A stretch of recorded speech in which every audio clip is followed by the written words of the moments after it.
Welcome to Reviewing Every Game Ever. Today I'll be reviewing Dark Deity.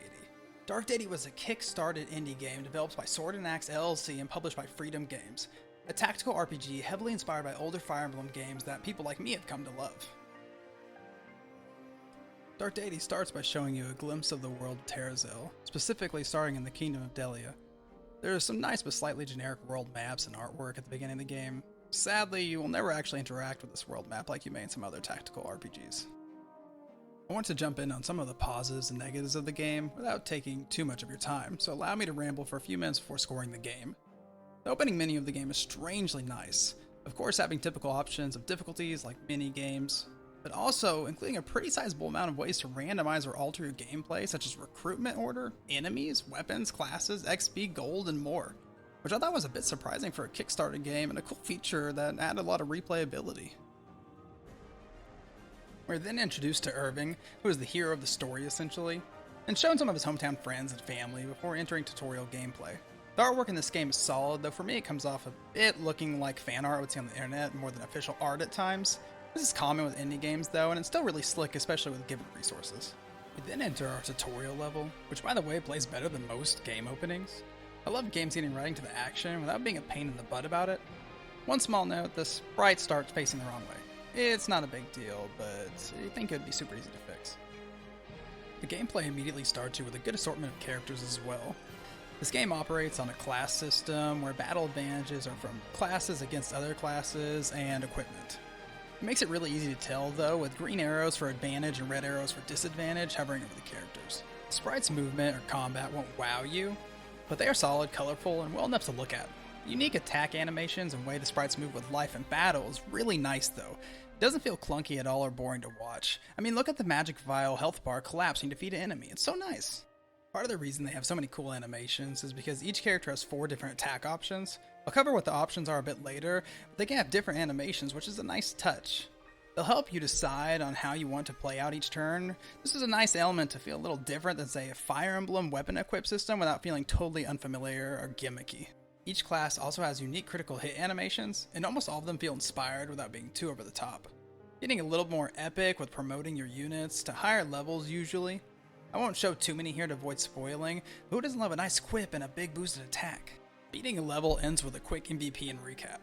It's a nice touch, I like it. Dark Deity has a fun take on when you lose a character in battle. Instead of say perma-loss of that character, no penalty at all and just cruising through the game, the character will lose stats based on what took them out. This feels really nice because there are items that are pretty common through the game to find or buy to mitigate those losses and recover those stats. Or if you're a crazy gamer like me who just can't enjoy things normally anymore, you'll immediately reset the level and treat it like that character would have been gone forever. Dealer's choice. The class system and promotion system are a big shining point for this game. Each class will promote a certain level, allowing them to choose a tree that branches 4 times.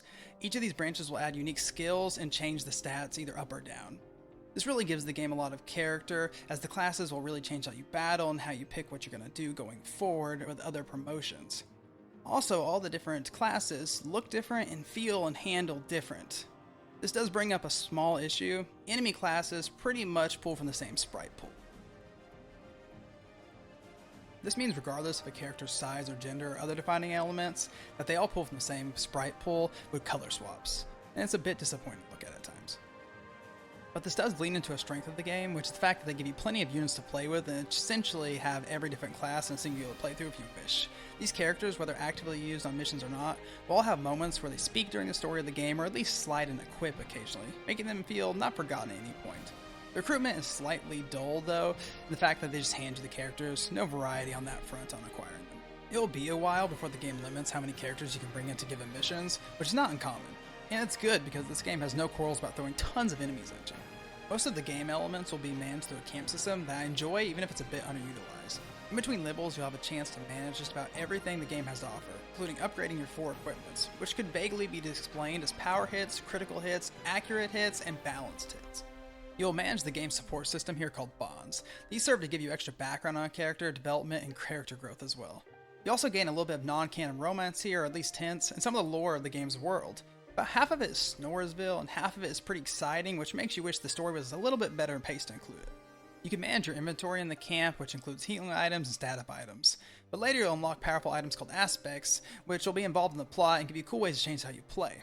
You may gain stats, become less likely to be targeted, trade one stat for another, or boost adjacent allies, and more. Quick hitting a few things now. Some of the game boss battles are inventive, while others are real boring and uninspired. The action system for chests, doors, and such is clear but hard to look at. The game has very few non-2D art cell cutscenes, and they're not great when they do. The characters interact with only a few voice lines and JRPG grunts and laughs. I actually prefer that to voice acting in games like this, but I may be in the minority there. My final score for Dark Deity is a 7.2 out of 10. A good indie game worth buying, with room for improvement that can easily be done for the studio to make even more good games.